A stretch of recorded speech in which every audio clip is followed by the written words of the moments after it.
I mean, imagine this. Here's another story I heard. So just put yourself in this position. I'm going to kind of tell this story from the stand, narrate it, and you put yourself in the position here. Okay, whether you have kids or not, you're in your house. You live out on the outskirts of the woods, and you walk up to the sliding glass door, and you look out in the backyard, and you see little Sally playing in the backyard. She's, let's say, 5, 6 years old. She's playing in the backyard with her friends, and her friends are kicking a ball around. And, there's two or three of them out there with her.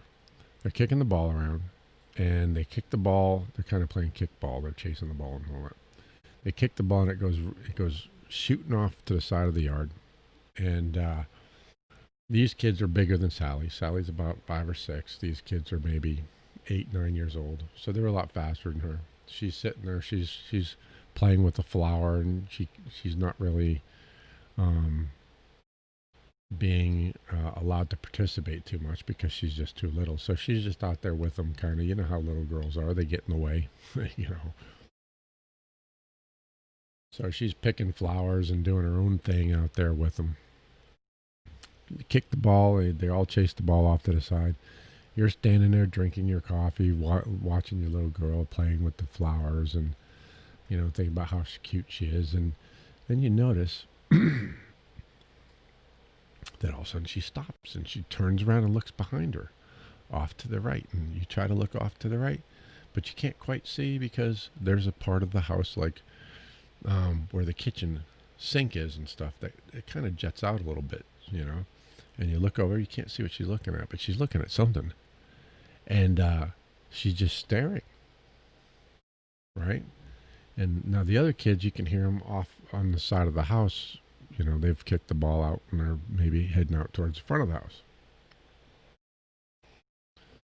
So you're like, what is little Sally looking at? So you go to slide the sliding glass door open, and just then, a Sasquatch goes running across the yard, grabs little Sally up, cracks her neck, and goes running off in the woods with her dangling from his hand like a rag doll.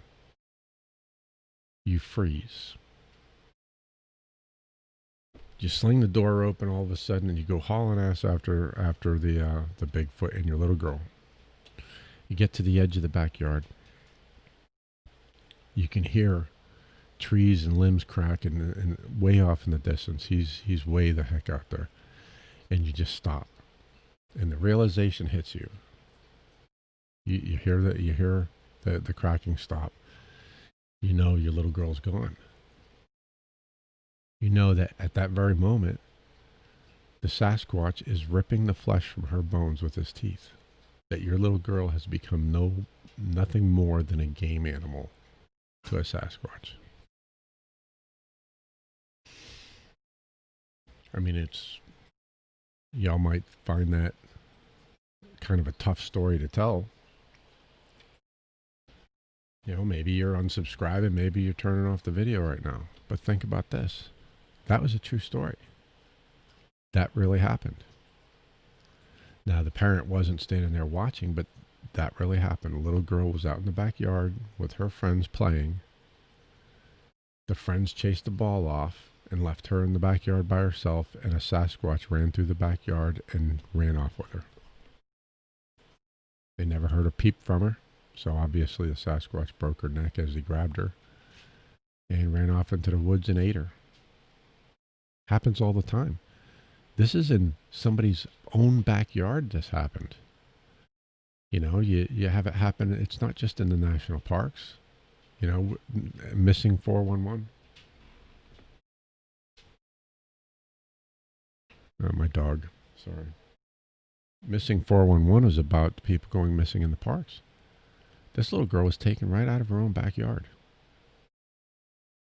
And how many stories have you heard about Bigfoot, tapping on the window, trying to get little girls to come to the window?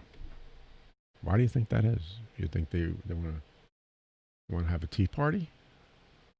No, they would want the little girl to get close enough so that they can snatch her out of the bedroom and run off with her and eat her.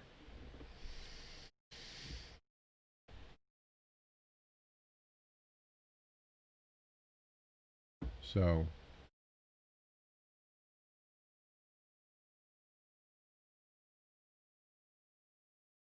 just a second, folks. What are you doing? You don't need in there. All right, anyway. So, it's not just happening in the national parks. This is happening in people's backyards. So, the government is sweeping this stuff underneath the carpet. I guess they're, you know, sending special forces in after these Bigfoot, these Sasquatch. And, they're calling rogue Sasquatch in that. I don't really think it's necessarily a rogue Sasquatch. I think that's just what they do. Maybe not all of them. I think it's more likely that. Just a second, folks, while I yell at my dog.